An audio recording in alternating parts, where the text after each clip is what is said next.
고맙습니다. 할렐루야. 오늘도 수고 많으셨습니다. 우리 앞뒤 옆 사람과 인사할까요? 만나서 반갑습니다. 네, 한번 인사하시죠. 만나서 반갑습니다. 네, 뒤에 분들도 한번 인사하시고요. 오늘도 수고 많으셨습니다.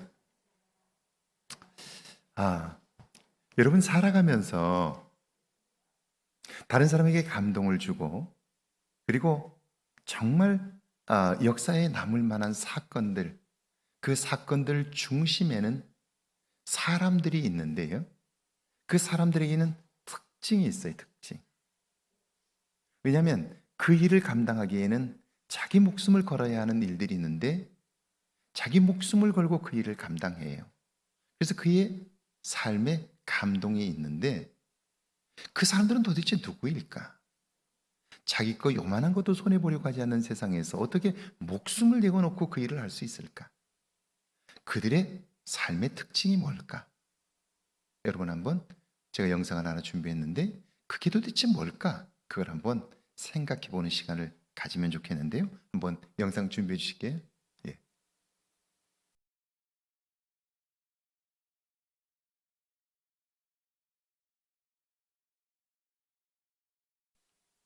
이 기적 같은 사건이 있기 이전에 이 사건이 있기 위해서 정말 헌신된 사람들이 있었죠. 목숨을 걸고 자기 목숨도 위태로운데 그걸 생각지 않고 죽어가는 사람들의 생명을 아까워하며 안타까워하며 그들의 목숨을 건지고 가는 사람이 있었죠. 국군 1군 단장 김백일 장군. 배를 태워주지 않으면 휴전선을 돌파해서라도 가겠다. 미 10군단 민사부 고문이었던 현봉학. 피난민들은 공산주의자들과 대항하고 유엔군들을 협력한 사람들입니다. 저들을 두면 그대로 다 죽습니다. 저들을 포기할 수 없습니다. 라고 간청하죠.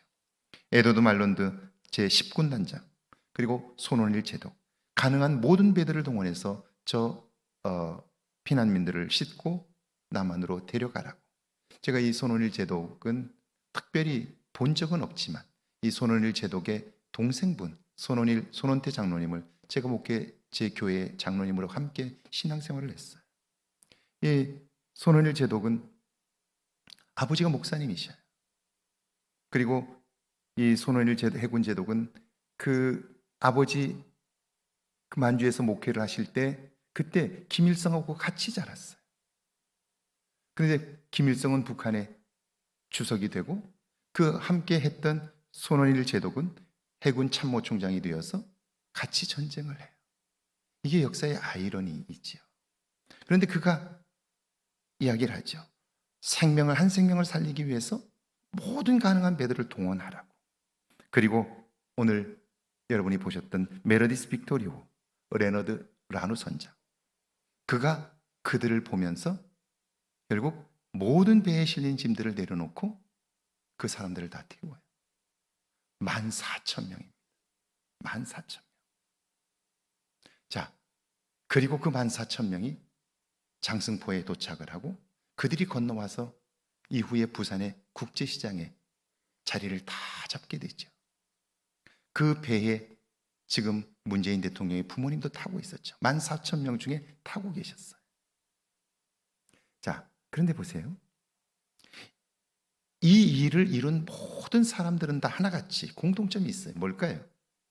그것은 그들은 자기 자리에서 소명을 따라 살았다는 거예요. 내가 지금 하고 있는 이 일에 목숨을 걸 수 있었던 것은 이 일에 대한 소명이 있었기 때문에. 소명은요, 나로 하여금 이 일을 하다가 죽어도 좋다 그렇게 생각하게 하는 거예요. 그래서 내적인 힘이 있는 거죠. 자, 여기 레너드 라루 역시 민간인 배예요. 그 당시 기록을 저도 보니까 그 당시에 북한군은 이미 그 배들이 빠져나가지 못하도록 폭내를 그 항구 바깥에다가 설치해 놨어요. 잘못하면 폭내를 건드리면 배가 다 폭파해버려요. 빨리 떠나야 돼. 미군정 에서는 계속해서 지금 빨리 떠나야 된다고. 지금 북한군들이 계속해서 바다에다가 폭내를 설치하고 있다고. 한시라도 늦으면 배가 폭파된다고, 모두 다 죽는다고, 빨리 떠나라고 이야기하는 상황이었어요. 그런데 14,000명을 싣기 위해서 얼마나 시간이 걸렸겠어요. 결국 목숨을 걸고 그 일을 감당했던 레너드 라르 선장 14,000명, 정확히 도착했을 때는 14,000명, 14,005명, 5명이 새로 태어났어요. 그들을 살리고 그는 다 잊혀졌어요. 여러분, 그때 레너드 라르 선장이 그들을 14,000명을 싣고 오지 않았다면 그들은 거기서 다 죽었을 거예요. 그런데 살았잖아요. 그리고 부산으로 건너와 국제시장에서 자리를 잡으면서 다 먹고 살게 되었어요. 자녀들도 다 성공하고 그래요. 그러면 은혜를 입었잖아요. 그 죽고 사는 은혜를 입었잖아요. 그러면 그 14,000명 중에 은혜를 기억하는 사람이 있을 것 같은데, 그래서 우리를 살려줬던 레너드 라누, 그분 도대체 지금 어떻게 돼 있나? 이제 우리가 먹고 살만해졌으니까 그 은혜를 좀 갚아야지, 그런 생각이 들지 않겠어요? 근데 한 사람도 그에 관하여 생각하지 않아요. 이게 사람이에요. 저를 봐도 그래요. 제가 지금까지 살아오면서 얼마나 많은 은혜를 입었는지 몰라요. 근데 그 은혜를 다 갚았을까요? 아니에요. 사람은 정말 많은 은혜를 입고 살지만 받은 은혜는 다 잊어버리고요. 내가 은혜를 준 것만 기억해요. 그러니까 불행해지는 거죠. 그런데 여러분, 하나님이 얼마나 기막힌 분인가 한번 보세요. 레너드 라루 선장이 이 일을 하고 14,000명의 사람들을 살려내고 그는 미국으로 돌아갔어요. 그리고 우리의 기억 속에 완전히 잊혀졌어요. 어떻게 되었을까요? 2001년이라고 기억이 되는데, 2001년 그 뉴저지, 미국의 뉴욕 옆에 있는 뉴저지주에 있는 한 분, 사업가예요. 이름이 안재철이라는 분이에요. 안재철이라는 분이 어느 날 우연히 이야기 하나를 들어요. 무슨 얘기를 듣냐면, 그 뉴저지주에 그 수도원이 하나 있는데, 수도원에서 수도사로 살았던 한 사람이 이제 임종을 맞게 되는데, 그분이 이 6.25 때 흥남철수 때에 이 배 빅토리아호의 선장이었다는 얘기를 들어요. 어떻게 그 얘기를 듣게 되냐면, 그 수도원이 하나 있는데 그 수도원이 1970년대, 1950년대, 1960년대, 1970년대까지는 굉장히 수도사들이 많아가지고 수도사가 100여 명이 됐고 수도원이 굉장히 컸어요. 성황을 이루고 굉장히 많은 분들이 그 안에서 수도를 하고 있었어요. 그런데 1970년대가 넘어가면서 이 수도원의 사람들이 점점, 수도사들이 점점 죽어가면서 줄어들기 시작하고 수도사들이 오지 않게 되면서 수도원이 폐쇄 위기에 놓이게 돼요. 사람들이 얼마 없게 되면서 폐쇄 위기에 놓이게 돼요. 근데 그걸 알게 되었던 한국의 수도원, 특별히 경북에 있는 외관 수도원이 그 소식을 듣고 우리가 돕겠다고 해서 경북 외관에 있는 수도사들이 그곳으로 파견을 나가요. 파견을 나가고 그 수도원이 지원을 해서 그 시설을 유지하고 그 일을 하면서 한국 수도사들이 거기 가서 함께 남은 수도사들과 함께 수도 생활을 하게 된 거예요. 그래서 남은 수도사들과 함께 도착해서 남아있는 몇 명의 수도사들과 이야기하다 보니까 이제 얼마 남지 않은 한 수도사가 누워서 죽음을 기다리고 있는데 그의 입에서 흥남 부두 철수 사건에 관한 이야기를 하게 되는 거예요. 그의 이름이 마리너스 수도사예요. 근데 그의 입에서 기막힌 얘기가 나와요. 그때 흥남 부두에서 그때 배를 몰고 갔던 그 선장이 레너드 라누인데 그가 바로 나라고 이야기를 해줘요. 내가 그 배의 선장이었다고 이야기를 해요. 수도사들이 깜짝 놀랐어요. 그래서 어떻게 된 거냐고 묻자 그가 자기 이야기를 해요. 나는 그때 14,000명을 장승포에 내려다 주고 그리고 나는 미국으로 돌아왔고 미국으로 돌아와서 바로 4년 후에 수도원에 들어왔고 수도사로 지금까지 생활을 했다고 이야기를 들려준 거예요. 그래서 외관에서 갔던 수도사님들이 그 이야기를 듣고 그 뉴저지에 있는 성당에 가서 미사를 드리다가 거기에 있는 한인들을 만나서 그 이야기를 들려준 거예요. 그때 그 이야기를 들었던 안재철이라는 사람이 그렇게 많은 사람을 살리고 그랬던 그분이 지금 그 수도원에 있다는 소식을 듣고 그곳에 가보는데, 그런데 그 이야기를 하고 이틀 뒤에 그분은 돌아가셔요. 그래서 장례식에 그 소식을 들었던 걸 기억하고 간 거예요. 가서 장례식에 참석을 하고 보니까 그의 양력을 이야기하는데 그의 본래 이름이 레너드 라룬인 거예요. 이 안재철 씨는 그 이야기를 듣고 감동을 받았고, 우리나라의 그 많은 사람들을 살렸던 그분을 우리가 다 잊고 살았다는 사실 때문에 그는 빚진 마음을 가지게 되고요. 그래서 그는 내가 남은 생애 동안 이 레너드 라누의 삶을 기억해야 되겠다. 그래서 그에 관련된 그때 빅토리아호의 선원이었던 로버트 리니가 기적의 배라는 책을 영어로 썼는데 그 책을 한국어로 번역을 하고, 그리고 레너드 라루를 기억하기 위해서 재단을 설립하고, 그리고 그가 그 재단을 가지고 끊임없이 자료들을 연구해서 기네스북에도 올리고, 이런 일들을 지금까지 하고 있어요. 자, 보세요. 그는 그냥 잊혀지는 것 같았어요. 그런데 기가 막히게 하나님은 그를 마지막 죽음 직전에 기억나게 하시고 그의 삶을 사람들이 다시 기억할 수 있게 하고요. 오늘까지 그의 삶이 사람들에게 감동을 주고 있어요. 그의 개인적인 삶이 계속해서 안지학 씨에 의해서 발굴되고 있어요. 그리고 그는 여러 권의 책을 내게 되었고요. 그의 삶이 얼마나 많은 사람에게 지금도 감동을 주는지 몰라요. 자, 그가 목숨을 걸고 그 일을 할 수 있었던 이유는 딱 하나예요.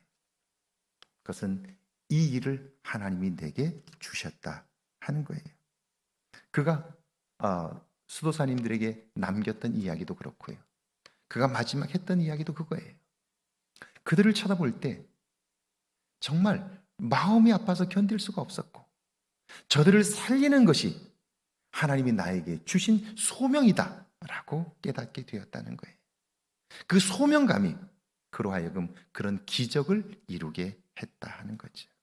자, 우리 모두는 다 하나님의 선교적 사명을 위해서 태어났어요. 문제는 사명을 따라 사느냐 아니면 내 욕심을 따라 사느냐에 따라서 결국 그의 삶이 결정이 되는 것이고요.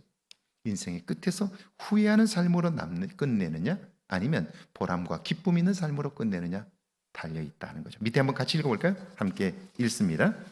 미국에서 한 아이가 태어났습니다. 너무나 몸이 약해 곧 죽을 것이라 사람들은 말했습니다. 3번씩이나 말라리아에 걸렸고 19세에는 천연두에, 20세에는 늑막염에 걸려 사경을 헤맸습니다. 35세에는 급성 이질에 걸려 죽을 고비를 또 한 번 넘겼습니다. 이런 일을 경험했음에도 그는 죽을 고비가 아니라 살아난 것에 집중했습니다. 하나님이 나를 살리신 목적이 있음에 관심합니다. 자, 보세요. 그렇게 많은 죽음의 고비들을 넘겨요. 대부분의 사람들이 이러면요, 자기의 삶에서 고통당했던 것에만 집중해요. 내 인생이 왜 이렇게 안 풀리나? 내 인생이 왜 이렇게 꼬이나? 이렇게만 생각해요. 여기에 집중해요. 그런데 이 사람은 그 고통받고 힘겹고 어려웠던 거기에 집중하는 게 아니라 그럼에도 불구하고 살리신 하나님에게 관심이에요. 이게 삶의 태도가 다른 거예요. 그러면 어떤 일이 벌어질까요? 계속 읽어볼게요. 그는 43세인 1775년에 미국 혁명군의 총사령관이 되었고 전쟁을 승리로 이끌게 되므로 국민적인 영웅이 되었습니다. 그때로부터 12년 후 그는 미국 초대 대통령이 되었는데 그의 이름이 조지 워싱턴입니다. 하나님이 나를 선택하셨고 나를 살려주셨다. 여기에는 분명한 하나님의 계획이 있음을 믿는다. 이 생각과 믿음이 선교적 소명이며 이것이 그를 위대한 삶으로 인도한 것입니다. 우리는 자꾸 이런 사람들의 삶을 이야기를 들으면 대충 그렇게 그렇구나, 이렇구나 이렇게 생각해. 그렇지 않아요. 소명을 깨닫고 소명을 따라 사는 삶은요, 반드시 자기의 한계를 넘기 위한 신앙의 몸부림들이 있어요. 제가 이 조지 워싱턴이 그 밀령이라고 하죠. 영국과 독립전쟁을 벌일 때 뉴저지주에 그 밀령으로 썼던, 그러니까 은둔지로 썼던, 지금으로 말하면 숙소로 썼던 아주 굉장히 좁은 공간이에요. 우리 아파트로 말하면 한 5평도 안 되는 공간이에요. 5평도 안 되는 공간이 은밀한 숲속에 이 포토맥 강을 건너서 이 강을 건너서 이 뒤편의 산 속에 이 밀령이 그가 숙소로 삼았던 그곳이 지금도 남아 있어요. 그대로 있어요. 거길 가보면 그가 거기에서 모든 지휘를 하고 모든 걸 다 했어요. 근데 거기 가보면 안내원이 꼭 이야기를 해주는데요. 그가 머물렀던 그 숙소를 보면요, 마루로 깔려 있는데 마루가 이렇게 꺼져 있어요. 왜 마루가 꺼져 있느냐고 물었더니 이 조지 워싱턴이 이 전쟁을 이기기가 어려워요. 영국과 싸워서 이기기는 정말 불가능해요. 그렇기 때문에 그는 이 독립군들을, 이 혁명군들을 이끌면서 밤을 새워서 그곳에서 기도했다는 거예요. 그 자리가 꺼졌던 이유가 뭐냐면 그가 무릎을 꿇고 기도하고 얼마나 그곳에서 몸부림을 했든지 그 자리가 꺼진 거예요. 소명으로 사는 사람은 반드시 공통점이 있는데요. 그들이 목숨을 걸어야 할 때 목숨을 걸 수 있었던 이유는 뭐냐면 그 이전에 자기의 소명을 깨닫고 그리고 기도로 준비되었던 사람이라는 거예요. 조지 워싱턴은 그 전쟁을 승리하기 위해서 몸부림하며 기도했고요. 얼마나 몸부림을 쳤으면 그의 숙소가 마룻바닥이 꺼졌겠어요. 이 모습이 보통 사람과 달랐던 거죠. 그리고 하나님이 그런 글을 쓰셨다. 지금 엄청나게 시간이 지났지만 미국에 수없이 많은 대통령들이 있지만 미국 사람들에게 가장 존경하는 대통령이 누구냐 물으면 조지 워싱턴을 꼽죠. 그리고 링컨을 꼽아요. 그 두 사람의 공통점이 뭐냐면 소명을 따라 살았던 사람들이고, 두 사람의 공통점이 뭐냐면 그들은 사물을 보는 시간만큼이나 기도하는 시간들이 많았다는 거예요. 그래서 링컨의 삶을 옆에서 보았던 사람이 쓴 책이 있어요.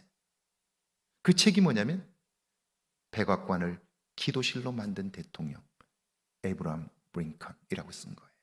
똑같아요. 이 조지 워싱턴과 링컨은요, 그들이 대통령이 되었을 때 엄청난 어려움이 있었어요. 에이브러함 링컨은 여러분이 아시는 것처럼 남북 전쟁이 있었다고.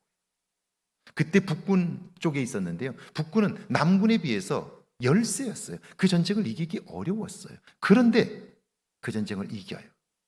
제가 미국의 남부에 살았잖아요. 조지아가 남부거든요. 남부군의 총사령부가 그 조지아에 있었어요. 지금도 거기는 리 장군의 그 벽화가 그 어마어마한 바위산에 지금도 어마어마한 크기로 조각되어 있어요. 리 장군은 그 당시에 어느 누구와 싸워서 다 이긴다고 하는 그런 대단한 장군이에요. 남군은 그리고 지금도 그 남부에는요, 그때 당시에 세워진 지금으로 말하면 육군 사관학교들이 대학마다 굉장히 많아요. 지금도 그 전통을 지키고 있어요. 지금도 그 간부 후보생들을 거기서 길러내고 있어요. 그 리 장군의 지휘하에서 세웠던 학교들이에요. 그런데 그 전쟁을 이겨요.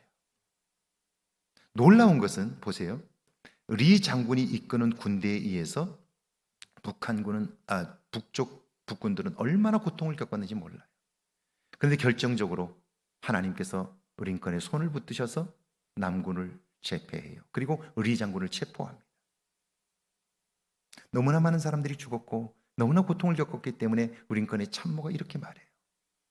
각하, 저가 우리에게 너무나 많은 피해를 주었습니다.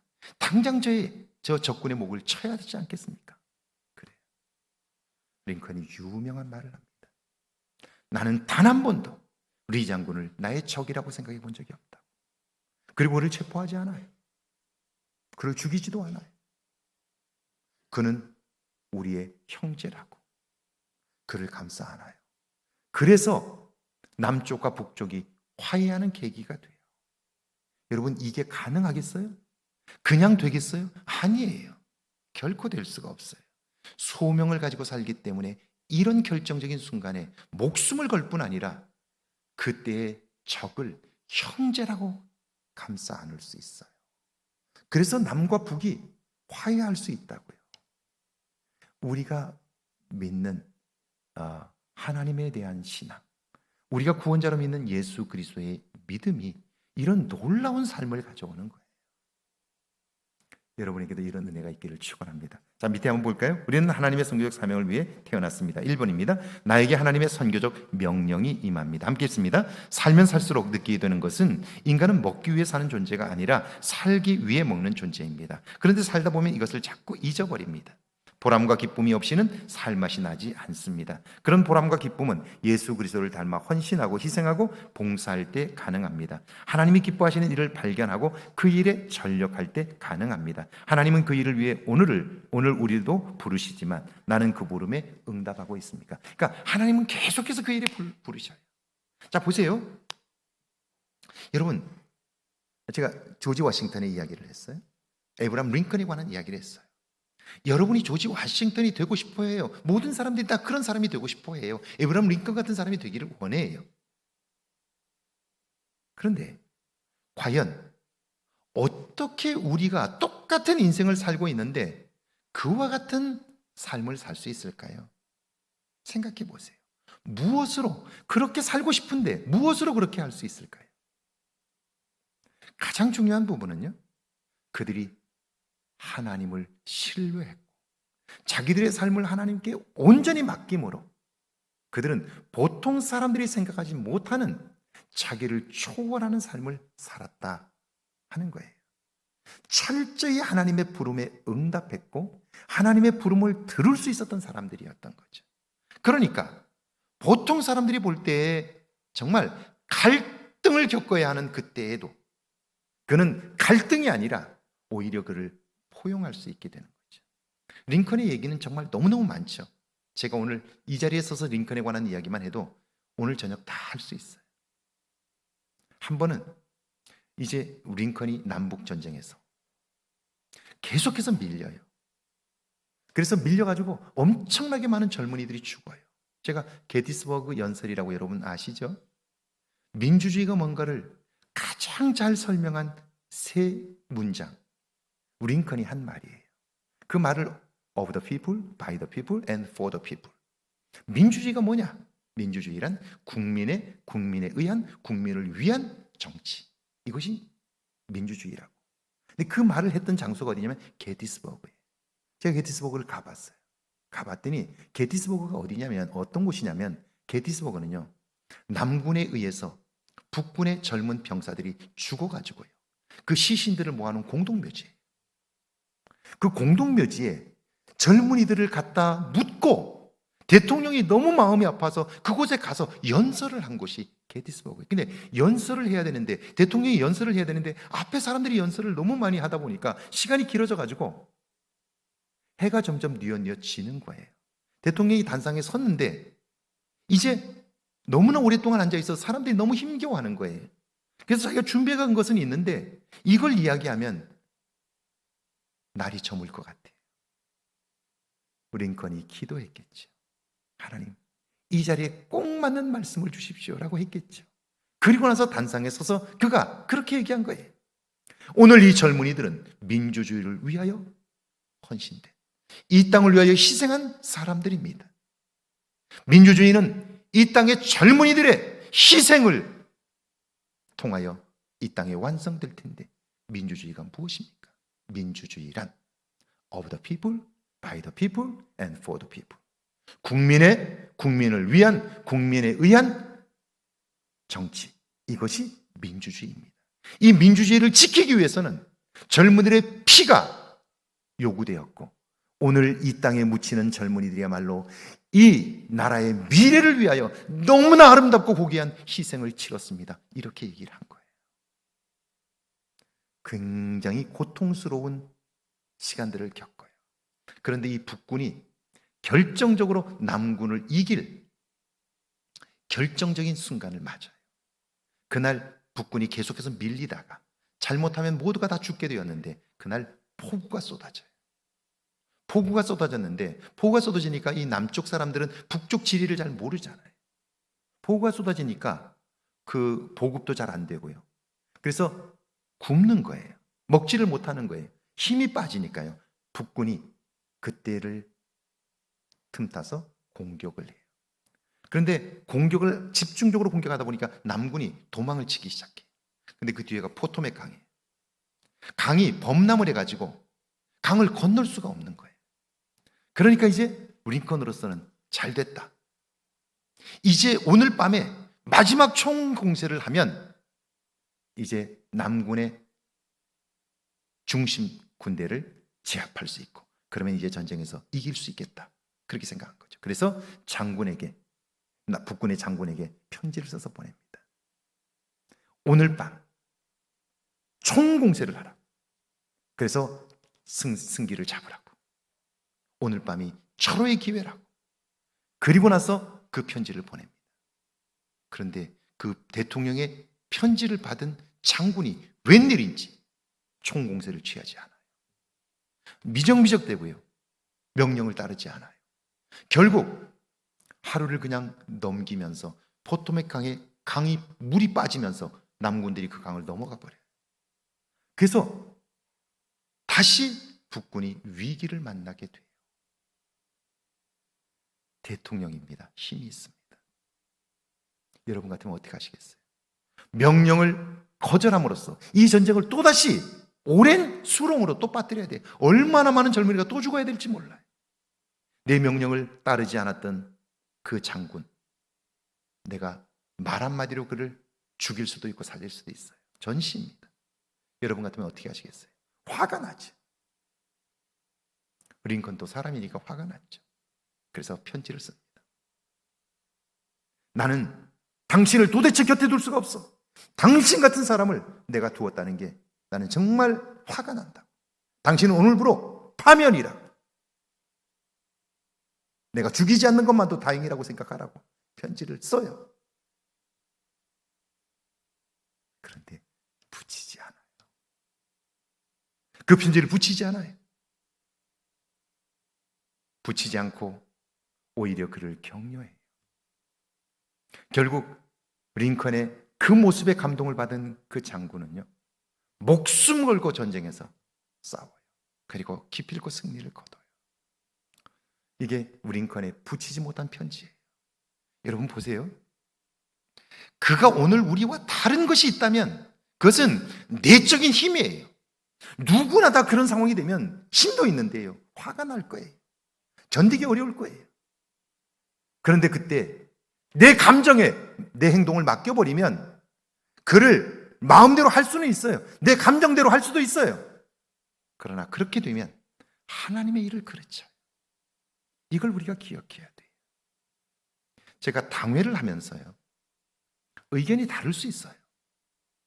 그런데 내 의견을 주장하게 되면 이 옳은 의견 때문에 감정이 상하면요, 하나님의 일을 그르쳐요. 제가 지금까지 목회를 30년을 넘게 했잖아요. 제가 젊은 시절도 있었고요, 나이가 든 시절도 있었잖아요. 어느 날 제가 깨닫게 된 거예요. 의견이 서로 달라요. 의견이 서로 다르면 한 사람이 맞고 한 사람이 틀렸다고 자꾸 생각해요. 그런데 그렇지 않아요. 둘 다 맞아요. 제가 이걸 이렇게 설명해 볼게요. 여러분, 율법이 중요할까요? 생명을 사랑하는 게 중요할까요? 이 둘은 다 중요해요. 그래서 신약 성경에 보면요, 율법을 강조했던 사람들이 바리새인이라면, 제사장과 서기관이라면, 사랑을 강조했던 사람들이 예수님의 제자들이에요. 이 둘은 다 중요해요. 왜냐하면 만약 이 사랑만 강조하면요, 그러면 이 사랑이 잘못하면 왜곡돼요. 그래서 그 사랑이 변질되어서 오래 가질 못해요. 그래서 율법이 필요한 거예요. 근데 율법만 강조하면 어떻게 되냐면요, 법만 강조하면 어떻게 되냐면요, 생명력을 잃어버려요. 그래서 그 모임이나 조직은 잘 준비가 되지만 그 속에 생명을 잃어버려요. 그러니까 항상 이 율법과 사랑은 항상 긴장 관계를 가지는 거예요. 그러니까 율법을 강조하는 사람도 맞고 사랑을 강조하는 사람도 맞아요. 문제는 율법을 강조하는 사람은 율법만으로는 안 된다는 사실을 깨닫고, 사랑만을 이야기하는 사람은 사랑만으로 안 된다는 사실을 깨닫고, 이 두 가지를 함께 볼 수 있어야 되는 거예요. 보세요. 교회가 부흥되면 심각한 문제가 생깁니다. 여기저기서 아우성입니다. 그러면 그때 우리가 계획된 대로만 가면요, 새롭게 들어온 사람들, 새롭게 우리가 도와야 할 사람들을 도울 수가 없어요. 그러면 그들을 방치해야 돼. 그렇다고 해서 거기에만 관심을 가지다 보면 여기 미리 안에 있는 사람들을 소홀히 여기게 돼요. 이 둘은 항상 긴장 관계. 그래서 지도자는 항상 뭘 봐야 되냐면 이 두 가지가 다 옳다는 걸 볼 수 있어야 돼요. 제가 목회를 벌써 30년을 넘게 했으니까요. 벌써 어떤 일들이 있으면 제가 제일 잘 알지요. 얼마나 많이 생각해요. 그리고 얼마나 많이 기도해요. 그럼에도 불구하고 저는 어떤 결정도 가지고 가지 않아요. 이게 옳다 저게 맞다 절대로 그런 기준을 가지지 않아요. 둘 다 맞다고 생각하고 들어가요. 그러니까 좀 더 큰 그림을 가지고 보면 이게 어떻게 해야 교인들의 필요를 채울 수 있을까? 어떻게 하는 것이 교회에 유익할까? 어떻게 하는 것이 지금 하나님이 기뻐하시는 일일까를 생각할 수 있게 되고요. 그 하나님의 마음을 따라 행하게 될 때 하나님은 그런 사람들의 삶과 교회를 축복하시는 거죠. 갈등을 이길 수 있게 되는 거예요. 자, 선교적 명령이 임하는데 그걸 들을 수 있어야 한다는 거예요. 두 번째는요, 잘못된 판단이 선교적 부름에 응답하지 못하게 해요. 함께 읽습니다. 제 동료 목사님 중에 외국인 노동자들을 위한 선교에 헌신한 분이 있습니다. 그분은 그 일에 있어서는 우리나라 최고라고 할 수 있습니다. 그분이 항상 하는 말입니다. 왜 외국에까지 가서 선교하는지 모르겠다. 한국에도 외국인들이 이렇게 많은데. 이분이 인도를 여행하고 나서 고백합니다. 복음은 전해져야 합니다. 운명론에 빠져 살고 있는 사람들이 이렇게 많은 줄 몰랐습니다. 잘못된 판단, 우리를 응답하지 못하게. 그러니까 내가 잘못된 판단을 갖고 있다는 사실을 모르면 하나님이 지금 하고자 하는 일들을 행할 수 없게 되는 거예요. 이분이 그랬어요. 왜 외국까지 가서 선교하느냐고 항상 그렇게 얘기했어요. 그런데 이분이 인도를 가보니까요, 인도에 가니까 사람이 시궁창에 쓰러져 가지고 죽어가고 있는데, 몸에서 구더기가 끓고 있는데 지나가는 사람들이 그렇게 많은데도 아무도 쳐다보질 않는 거예요. 충격을 받았어요. 아니, 왜 사람이 죽어가고 있는데 왜 저를 가만두느냐고. 그러자 이렇게 말하는 거예요. 그 사람이 그렇게 시궁창에서 죽어야 다음 생애에서 부자로 태어난다고. 내가 그를 돕는 것은 다음 생에 부자로 태어난 그 길을 막는 거라고. 그래서 쳐두는 거예요. 이건 말도 안 되는 소리죠. 그런데 그걸 믿고 사는 거예요. 이런 사람들에게 찾아가서 복음을 전하지 않는다면 이게 되겠느냐고요. 그래서 가야 한다. 가서 보고 나서 깨닫게 된 거예요. 한국에 나와 있는 외국인 노동자들을 돕는 것도 중요하지만 복음을 들고 가야 한다. 왜? 운명론에 빠져서 자기 인생을 하나님의 뜻대로 살지 못하는 사람들에게 복음을 전해야 한다라고 말하는 거죠. 세 번째입니다. 함께 읽습니다. 그럼에도 선교의 주체는 하나님입니다. 내가 아니면 안 될 것 같아도 아닙니다. 내가 응답하지 못하면 하나님은 누구를 통해서도 그 일을 이루십니다. 그러나 마지막까지 하나님은 나를, 여기에 포인트가 있는 거예요. 하나님은요, 내가 아니어도 하나님은 나를, 다른 사람을 통해서도 그 일을 이루셔요. 그러나 나를 향한 하나님의 소명은요, 반드시 끝까지 이루시기를 원하셔요. 여기에 소망이 있는 거예요. 자, 밑에 보시죠. 요나서 3장 1절과 2절입니다. 밑에 같이 읽습니다. 여호와의 말씀이 두 번째로 요나에게 임하니라. 이르시되 일어나 저 큰 성읍 니느웨로 가서 내가 내게 명한 바를 그들에게 선포하라 하신지라. 첫 번째 말씀이 그에게 임했어요. 그런데 그는 그걸 거부하고 다시스로 가게 되었어요. 그래서 그 인생이 어때요? 풍랑과 위기, 만났죠. 물고기로 구원하신 하나님을 경험하게 되었어요. 결국 자기 계획대로, 자기 옳다고 생각하는 대로 행동했다가 그는요, 다 죽게 된 거예요. 그러면 하나님 입장에서 우리 같으면 너는 안 돼. 너 같은 인간은 안 돼. 그리고 포기할 것 같은데 하나님은 두 번째 그에게 말씀하셔요. 일어나 저 큰 성읍 니느웨로 가서 내가 내게 명한 바를 그들에게 선포하라. 왜 요나는 하나님의 말씀을 듣고 명령을 받고 왜 그는 니느웨가 아니라 다시스로 갔을까? 여러분, 니느웨는요 당시 가장 융성하던 아수르라는 나라의 수도예요. 아수르 사람들이 굉장히 잔인해요. 그래서 이스라엘 백성들을 주기적으로 침공해서 불 지르고 죽이고 노예로 끌고 가고 이런 일들을 했어요. 얼마나 잔인하게 사람들을 죽였는지 몰라요. 그러니까 이 요나는 자기 속에 그들에 대한 미운 마음이 있는 거예요. 왜? 하나님을 아니까요. 하나님이 저들에게 가서 회개하라고 외치라고 하는데 내가 외쳐서 저들이 그 소리를 듣고 회개하면 하나님이 구원해 줄 걸 아는 거예요. 저 인간들이 어떻게 구원을 받을 수 있느냐고 생각하는 거예요. 민족적 울분과 그리고 그들에 대한 미움이 있는 거죠. 우리로 말하면 일본 사람들에 대한 미움 같은 거예요. 여러분, 저는 일제시대에 살지 않았어요. 그런데 저희 세대는요, 일본하고 축구만 해도 일본 놈들은 반드시 이겨야 된다고 그래요. 그렇죠? 일본 놈들이라고 그래요. 근데 보세요. 그러니까 신실한 사람들은요 벌써 차원을 달리해요. 저는 믿음으로 사는 우리들이 이런 차원을 경험해 보면 좋겠어요. 아까 제가 손원일 제독 이야기를 잠깐 했는데요. 손원일 제독의 동생이 손원태 장로님이셔요. 저희 교회 장로님이셨고 제가 일주일에 한 번씩 그분 만나서 그분이 혼자 외롭게 사셨으니까 목요일마다 저녁마다 같이 저녁을 먹었어요. 이 손원태 장로님이 이렇게 얘기를 하세요. 그 아버지가 손정도 목사님이신데 한국에서 가장 감리교회로서는 큰 교회 정동 감리교회를 담임하셨고요. 우리나라의 역사의 최초로 했던 일들이 그 목사님이 굉장히 많으세요. 이 의자가 교회당에 들어오게 된 게 그 정동교회가 처음 들어왔는데 손정도 목사님이 의자를 교회에다 제일 처음 놓으셨어요. 안에 있는 휘장 다 남자 여자 구분했던 휘장 다 없애고요. 그분이 제일 먼저 하셨어요. 근데 그분이 만주에 가셔서 교회를 하셨는데요. 그분 독립운동을 임시정부에서 활동하시고 하셨으니까 그 김구 선생이나 도산 안창호 선생이나 이런 분들하고 계속 교제를 하셨어요. 그러니까 집안에 항상 독립운동을 하셨던 어른들이 찾아오시는 거예요. 오늘 자다가 눈을 뜨고 보니까 도산 안창호 선생님이 와 계시더래요. 그래서 벌떡 일어나가지고 인사를 했대요. 인사를 하면서 우리 손원태 장로님이 이렇게 얘기했대요. 선생님, 제가 빨리 커서 일본 놈들을 무찌르겠습니다. 그랬대요. 그랬더니 도산 안창호 선생이 손군, 일본 놈이라 그러면 안 돼. 그러더래요.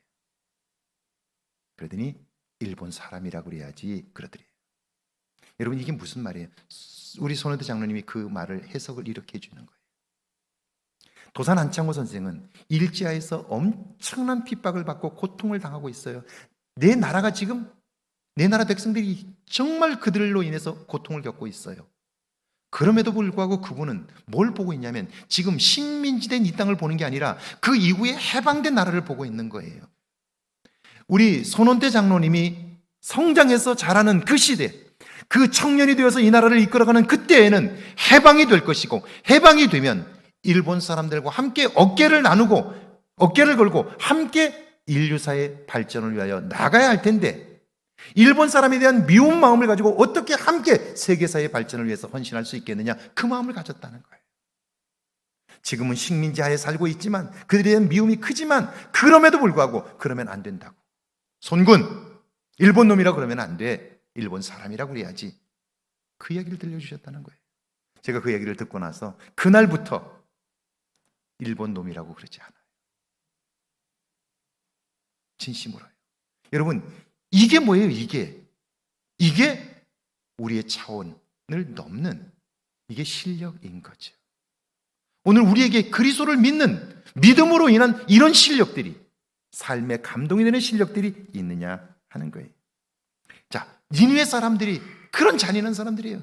저들이 회개하면 구원할 텐데 난 그 일은 못 봐. 그 꼴은 못 봐. 요나는 하나님이 말씀하시면 그걸 못 하겠다는 거예요. 자, 요나서 3장 3절에서 5절입니다. 같이 읽어볼까요? 요나가 여호와의 말씀대로 일어나서 니느웨로 가니라. 니느웨는 산을 동안 걸을 만큼 하나님 앞에 큰 성읍이더라. 요나가 그 성읍에 들어가서 하루 동안 다니며 외쳐 이르되 40일이 지나면 니느웨가 무너지리라 하였더니 니느웨 사람들이 하나님을 믿고 금식을 선포하고 높고 낮은 자를 막론하고 굵은 베옷을 입은지라. 요나는요 적당히 했을 거예요. 저놈들, 저 미운 놈들, 저놈들이 구원받으면 안 된다고 요나는 적당히 했을 거예요. 그런데 웬일입니까? 그가 외치자 니느웨에 급격한 변화가 일어났어요. 하나님께 그들이 돌았어요. 요나의 생각과 판단이 빗나가죠. 그런데 여러분, 하나님은요 얼마나 섬세한 분인지 그런 요나를 알고 계세요. 그래서 그의 내면을 고치셔요. 우리가 알고 있는 것처럼 박너쿨 사건이 바로 그거예요. 그가 복음을 전하고 나서 그 언덕 위에 누워가지고 떼약빛이죠. 그 밑에서 쳐다보고 있는 거예요. 성읍을. 저 인간들이 어떻게 하고 있나 보고 있는 거예요. 하나님이 어떻게 하시나 보고 있는 거예요. 근데 너무 뜨거운 거예요. 아, 이거 왜 이렇게 뜨겁냐고 그가 불평을 해요. 그러자 하나님이요 박넝쿨 하나를 딱 던져서 박넝쿨이 금방 자라요. 그래서 그늘을 만들어요. 시원하니까 너무 좋죠. 너무 좋은데, 그런데 벌레를 보내서 그 밑둥을 갉아먹게 해서 그게 시들어 버려요. 그러자 요나는 짜증을 내요. 아니 도대체 이 박넝쿨을 줄 때는 언제고 언제 또 이렇게 가져가냐고 불평해요. 그러자 하나님께서 요나에게 이렇게 말씀하셔요. 너는 오늘 피었다 내일 지는 이 박넝쿨 하나도 그렇게 아끼는데 그 성에는 수없이 많은 12만 명이나 되는 사람들이 있는데 내가 그들을 아끼지 않겠느냐 이렇게 말씀하세요. 보세요. 그의 그릇이 종지라면 그를 통해서 이루실 하나님의 일은 이런 어마어마한 크기의 항아리인데 그가 여기에서 벗어나지 못하니까 하나님이 그 일을 맡길 수가 없는 거예요. 하나님은 그 내면을 고치시기를 원하셨던 거죠. 자, 3장 요나서 3장 7절에서 9절 같이 읽어볼까요? 왕과 그의 대신들이 조서를 내려 니느웨에 선포하여 이르되 사람이든지 짐승이든지 다 굵은 베옷을 입을 것이요 힘써 하나님께 부르짖을 것이며 악한 길과 손으로 행한 강포에서 떠날 것이라. 하나님이 뜻을 돌이키시고 그 진노를 그치사 우리가 멸망하지 않게 하시리라. 그렇지 않을 줄을 누가 알겠느냐 한지라. 그들이 변화되어요. 이전에 어떻게 살았느냐는 중요하지 않아요. 하나님께서 말씀하신 것에 따라 순종하게 될 때 하나님은 그 멸망의 도성 니느웨를 구원의 도성으로, 멸망의 백성 그들을 구원의 백성으로 삼으셔요. 그리고 새로운 인생을 살게 하셔요. 요나서 3장 10절이 결론이죠. 같이 읽어볼까요? 하나님의 뜻을 돌이키사 말씀하신 재앙을 구원을 이루게 하셔요. 보세요. 여기 구원은 두 가지로 임했죠. 하나님의 명령을 싫어하고 떠났던 요나를 돌이켜서 구원의 백성으로 삼으셨고요. 멸망의 백성, 멸망의 도성 니느웨를 구원하셔서 하나님의 구원의 백성으로 삼으셨다. 할렐루야. 그러니까 우리가 어떤 형편에 있든지 중요하지 않아요. 우리가 과거에 어떻게 살았든지 그것도 중요하지 않아요. 오늘 내가 믿는다고 하면서도 하나님의 뜻을 저버리고 살았다. 괜찮아요. 요나가 그런 사람이잖아요. 문제는 이제부터라도 그 하나님을 알게 되었다면 이제 우리 안에 편협함을 발견하고 하나님의 계획을 따라 우리의 내면의 그릇을 키우기 시작하면 하나님은 우리를 통해서 새로운 구원의 역사를 이루셔요. 여러분이 저를 볼 때 어떻게 보시는지 모르겠어요. 저는 나이가 들수록 점점 기대감이 있습니다. 교회 목회를 그만두면 이후에 내 삶을 하나님이 어떻게 인도하실까 기대감이 있습니다. 그리고 설레는 마음이 있습니다. 그리고 그날을 빨리 보면 좋겠다 하는 설레임이 있습니다. 죄송해요.